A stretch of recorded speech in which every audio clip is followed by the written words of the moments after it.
ओम नमः शिवाय। मित्रों,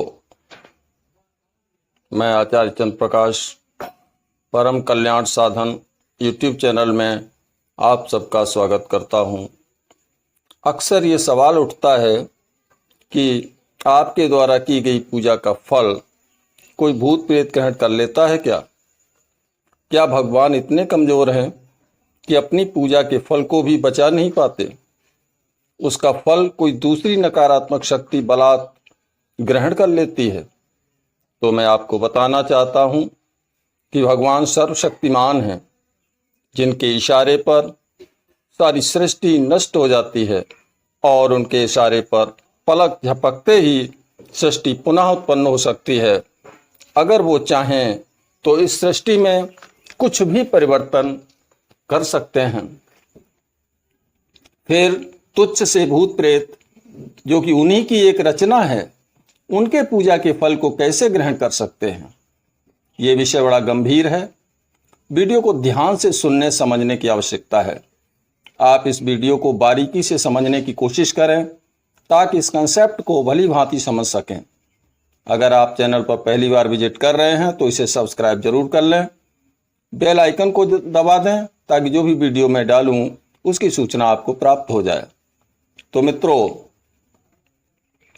भगवान सर्वशक्तिमान हैं, सर्वशक्ति संपन्न हैं। उनके बल का कोई पारावार नहीं। वो चाहें तो पलक झपकते ही संकल्प मात्र से सब कुछ करने में समर्थ हैं। परंतु यह बात ईश्वरीय दृष्टिकोण से है। परंतु जब हम मानवीय धरातल पर आते हैं तो हम देखते हैं कि यद्यप भगवान सर्वशक्तिशाली हैं, परंतु हमारे लिए कितने शक्तिशाली हैं, इस बात को हमें समझना पड़ेगा। क्योंकि हमारी भक्ति से ही शक्ति का जागरण होता है। जितनी उच्च कोटि की श्रद्धा विश्वास संपन्न भक्ति हम करेंगे, हमारे लिए उतनी ही भगवान की शक्ति जागृत होगी और कार्य करेगी। तभी हमें उनकी शक्ति का एहसास होगा, तभी वो शक्ति हमारे लिए कार्य भी करेगी। देखिए, शाबर मंत्रों में आता है कि मेरी भक्ति गुरु की शक्ति फले मंत्र ईश्वरी वाचा, अर्थात हमारी भक्ति से ही शक्ति जागृत होती है, तभी वो शक्ति हमारे लिए कार्य कर पाती है। जब तक शक्ति जागृत नहीं होती तब तक वो हमारे लिए कार्य नहीं कर पाती। फिर चाहे वो शक्ति भगवान शिव हों, हनुमान हों, माँ दुर्गा हों, कुल देवी हों, कुल देवता, अर्थात कोई भी क्यों न हो, इसमें भी शक्ति के जागरण का तरीका भी बड़ा महत्व रखता है। कोई व्यक्ति पूजा तरीके से नहीं करता, उस भाव से नहीं करता, पूजा में उतना समय भी नहीं देता जितना उस शक्ति को जागृत करने के लिए आवश्यक है, तो भी वह शक्ति जागृत नहीं हो पाती। अब तरीका क्या है, उसे मैं आपको बताता हूं। पहले तो आप ये समझ लीजिए कि हम पूजा करते हैं। स्नान आदि किया, मंदिर गए, 10-5 मिनट पूजा की और अपने कार्य के लिए चले गए। इससे शक्ति का जागरण नहीं होगा।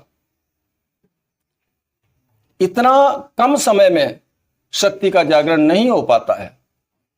आपको करना क्या है, आप इसको समझिए। सुबह स्नान आदि से निवृत्त होकर के भगवान के नाम की ज्योति जलाएं। जो भी आपके इष्ट हों, जो भी हनुमान जी हों, भगवान शिव हों, राम कृष्ण विष्णु, कोई भी हों, माँ दुर्गा हों, माता काली हों, कोई भी हों, आप उनके नाम की सुबह ज्योत जलाइए, उनकी पूजा कीजिए, उन्हें भोग लगाइए, उनके मंत्र का जाप कीजिए, उनकी आरती कीजिए। आपको मैं एक बात बता दूं, शक्ति के जागरण के लिए भोग अति आवश्यक होता है। आप भोग जरूर लगाएं। प्रज्वलित अग्नि में कपूर पर 2 लौंग और एक बताशा रख करके उन्हें भोग जरूर लगाएं। इससे बहुत जल्दी शक्ति का जागरण होता है। जोत जलाना, पूजा पाठ करना, मंत्र जाप करना, आरती याद करना, भोग प्रसाद देना, ये सब उपचार करने से उस देवता की शक्ति का अंश हमारे अंदर आना शुरू हो जाता है। धीरे धीरे आपके साथ वह शक्ति संबंध स्थापित कर लेती है और आपके अंदर शक्ति का भंडार बढ़ता चला जाता है। शक्ति जागृत होना शुरू हो जाती है। इसके लिए आपको रोजाना कम से कम 1 से 1.5 घंटा समय अपने पूजा पाठ में लगाना पड़ेगा। तभी आप उम्मीद कर सकते हैं कि शक्ति का जागरण होगा। 10 मिनट 20 मिनट की साधना से शक्ति का जागरण नहीं हो पाता है। यह अपेक्षा हमें नहीं रखनी चाहिए कि 10-20 मिनट की साधना हमारे लिए कार्य करेगी और नेगेटिव शक्तियों से हमारी रक्षा करेगी। ऐसा नहीं होता है। एक उदाहरण से आप समझ लीजिए, कोई लोहा है और हमें उसे उचित आकार देना है, तो हमें क्या करना पड़ेगा? पहले लोहे को गर्म करना पड़ेगा, फिर उस पर हथौड़े मारने पड़ेंगे, तब कहीं जाकर के इच्छित आकार हमें प्राप्त हो पाएगा। लेकिन हम ये कहें कि हम 1-2 हथौड़े से ही उस लोहे को इच्छित आकार प्रदान कर पाएंगे, ये हमारी भूल है। कभी नहीं ऐसा होता है, हो ही नहीं पाएगा। आपको लगातार हथौड़े की मार देनी पड़ेगी।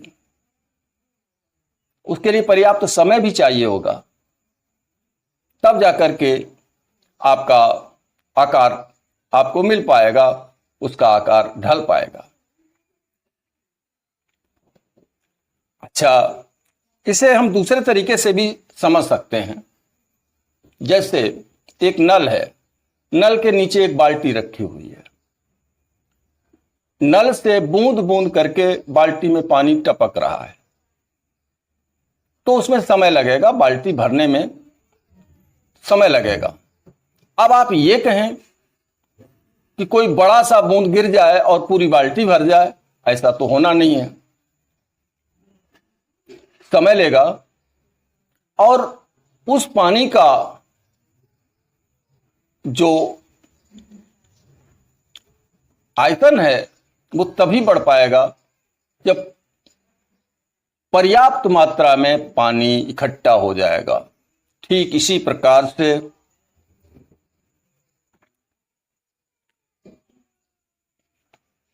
हम जो उपचार करते हैं, पूजा पाठ के उपचार करते हैं, जोत जलाते हैं, हवन करते हैं, ये सब क्यों करते हैं? दान पुण्य करते हैं, ये सब क्यों करते हैं? ये इसलिए करते हैं कि उस शक्ति का अंश आना हमारे अंदर शुरू हो जाए।